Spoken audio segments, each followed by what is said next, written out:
Hola, ¿cómo están? Bueno, hoy les traigo una pregunta. ¿La indemnización por despido es una deuda de dinero o es una deuda de valor? Es un tema relevante en épocas de crisis inflacionarias. Lo cierto es que la Suprema Corte de Justicia de la Provincia de Buenos Aires tiene como doctrina legal que los daños y perjuicios, tanto en el ámbito civil como en el laboral, son una deuda de valor, aunque en el ámbito laboral hay un poquito más de resistencia en los tribunales de trabajo en aplicarla. Pero lo cierto es que en función a la indemnización por despido, la Corte todavía no dijo nada. Sí lo dijo el Tribunal de Junín, con sede en Chacabuco, de reciente conformación, de marzo de 2021, en el cual ellos consideran a la indemnización por despido como una deuda de valor. El fallo es Orlando Evangelina contra Orsini Santiago sobre despido y la sentencia es del 25 de junio de 2021. Entre los argumentos que tiene este tribunal para llegar a esta conclusión, consideran a la suficiencia o a la falta de suficiencia de la indemnización cuando se paga fuera de término y el efecto inflacionario, digamos, sobre esta indemnización. Entonces, por un lado consideran como relevante tener en cuenta la base de cálculo, ¿no? Este salario como exigencia de valor mínimo, como ya lo decía Centeno, y que por supuesto es de carácter alimentario. Y otra cuestión muy importante, muy interesante que plantea el tribunal es la autoobligación, ¿no? Porque plantean la obligación del juez de realizar este tipo de análisis, o sea, de analizar la naturaleza jurídica de los créditos indemnizatorios en contraste con la inflación.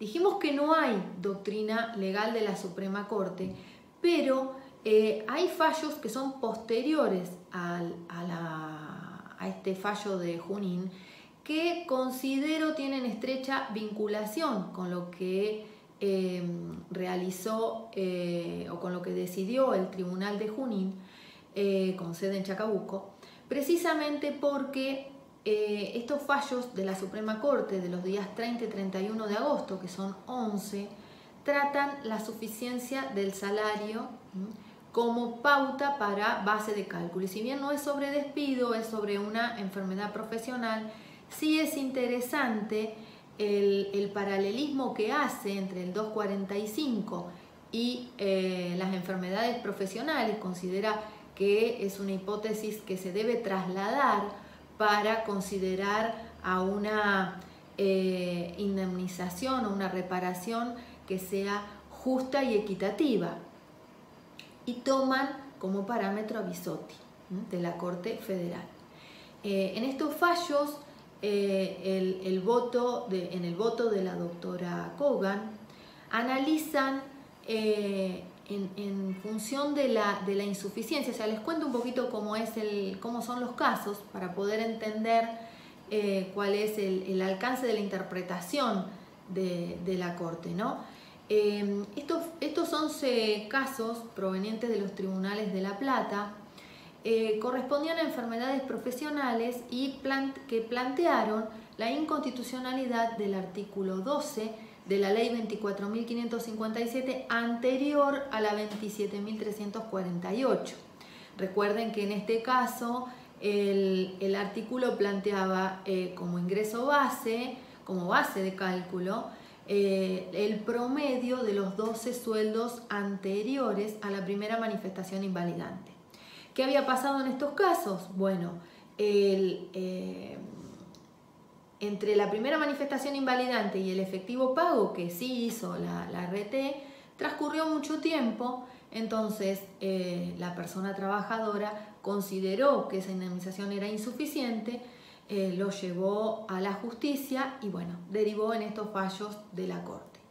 ¿Cómo resuelve la Corte? Bueno, plantean, con cita del conocido fallo Bisotti, resuelve en tomar el 67% del promedio de los 12 meses anteriores a ese efectivo pago, ¿sí? Y esto es interesante porque, bueno, la doctora Kogan plantea a través de la pericia contable. Entonces, por ejemplo, en el primero de los fallos, que fue Monchiero, dice, transcurrieron 9 años entre la primera manifestación invalidante y el efectivo pago. Entonces, si tomamos el promedio de esos 12 meses anteriores a la primera manifestación invalidante, nos daba 3.000 pesos. Ahora, si tomamos el promedio de los 12 meses anteriores al efectivo pago, daba 25.000 pesos. Entonces, ella llega a la conclusión que toda reducción de un crédito laboral que supere el 33% no es justo, no es equitativo y vulnera los artículos 14 bis y 17 de la Constitución Nacional. Y además señala que esto genera un nuevo límite para la base de cálculo. Y hay una cuestión que es interesante porque a través del fallo Bisotti, ella señala que si bien es una hipótesis diferente, resulta trasladable para poder analizar si una reparación es justa y equitativa. Entonces concluye que por encima del 33%, cualquier reducción por encima del 33% no es justa, no es equitativa, no cumple o vulnera, mejor dicho, los artículos 14 bis y 17 de la Constitución Nacional. Entonces acá creo que hay un paralelismo bastante interesante con lo resuelto por el Tribunal de Chacabuco, porque de estos 11 fallos se pueden observar varias cuestiones, ¿no? La primera de ellas es el hecho de que esta cuestión que traslada de uno hacia otro, se resuelve con Bisotti, que era un despido para enfermedad profesional, y le da esta interpretación amplia de que es una hipótesis que resulta trasladable, hace que pensemos que en realidad no interesa si se trata de una indemnización por despido, si se trata de una reparación por accidente de trabajo o por una enfermedad profesional. Si se trata de un crédito laboral, toda reducción que sea superior a un 33% es inequitativa, vulnera estos artículos 14 bis y 17 de la Constitución Nacional. Por otro lado, otro aspecto interesante es la aplicación al caso en concreto. Ella toma, yo les expliqué uno, en la ponencia van a ver que están todos los fallos identificados. Ella toma la pericia contable y si bien después en el resto de los fallos cita la doctrina de Monchiero, toma el trabajo de analizar una por una las pericias contables. Entonces es muy importante ese análisis en el caso en concreto.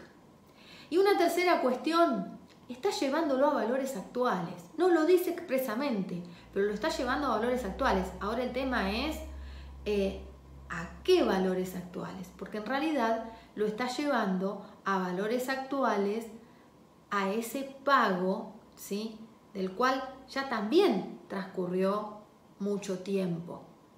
Entonces, van a ver en mi trabajo que preparé unos cuadros para que ustedes vean que, digamos, estos fallos son muy interesantes para poder fundamentar la suficiencia del salario, pero también para mostrar que en realidad no es suficiente hablar de suficiencia si no hay una aplicación efectiva en el caso concreto. ¿Por qué? Porque les cuento el paralelismo. Tomamos los valores que la Corte consideró insuficiente en estos fallos de primera instancia. Cuidado, pasaron entre 5 o 6 años hasta el fallo de la instancia extraordinaria. Y con esto tenemos ambos valores y congelé el valor de instancia extraordinaria en agosto, que es donde es la fecha de las sentencias extraordinarias, pero lo cierto es que la Corte reenvía a los tribunales inferiores para su liquidación, y hasta hace poquito había una sola y no estaba firme, así que tampoco esa gente todavía cobró. Lo cierto es que para que no haya problemas con los parámetros, tomé ambos valores y los pasé a IUS. Entonces ustedes van a observar que en el mejor de los casos mantuvieron el mismo valor real, el mismo valor adquisitivo, ¿sí? Pero en la mayoría de ellos perdieron. Entonces, si vamos a lo concreto, a lo que ese trabajador, esa trabajadora se podía comprar en primera instancia, pasaron 5 o 6 años y termina comprándose lo mismo o menos. ¿Qué quiero decir con esto? Que, estos fallos son útiles para que nosotros podamos fundamentar sobre la suficiencia del salario. Pero no es la justicia efectiva en el caso concreto. Entonces, esto nos lleva a un par de reflexiones, ¿no? La primera de ellas es que estas cuestiones se tienen que resolver en los tribunales de primera instancia, por la inmediatez. No se puede esperar 5 o 6 años o más a la instancia extraordinaria para que se resuelva. Y segundo, y acá invito a los colegas litigantes, cuando nosotros armamos nuestras demandas, tenemos que pedir valores actuales al efectivo pago, ¿sí? ¿Por qué? Porque de lo contrario transcurre tiempo y de nuevo se vuelve a licuar, de nuevo se vuelve a resultar una indemnización insuficiente. Entonces, volviendo al Tribunal de Chacabuco, a esta sentencia innovadora, tenemos que tener en cuenta que sin alejarnos de lo que dice la ley, la indemnización por despido, si se paga dentro de los plazos que establece la ley, es una deuda de dinero.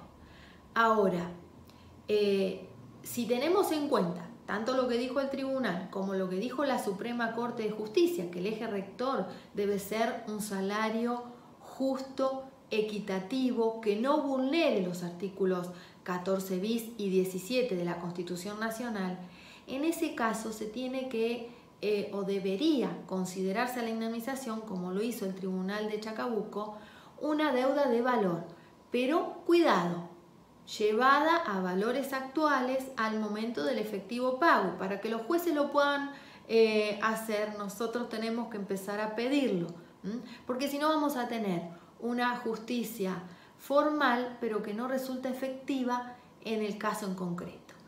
Los invito a profundizar en la ponencia, espero que les guste. Hasta pronto.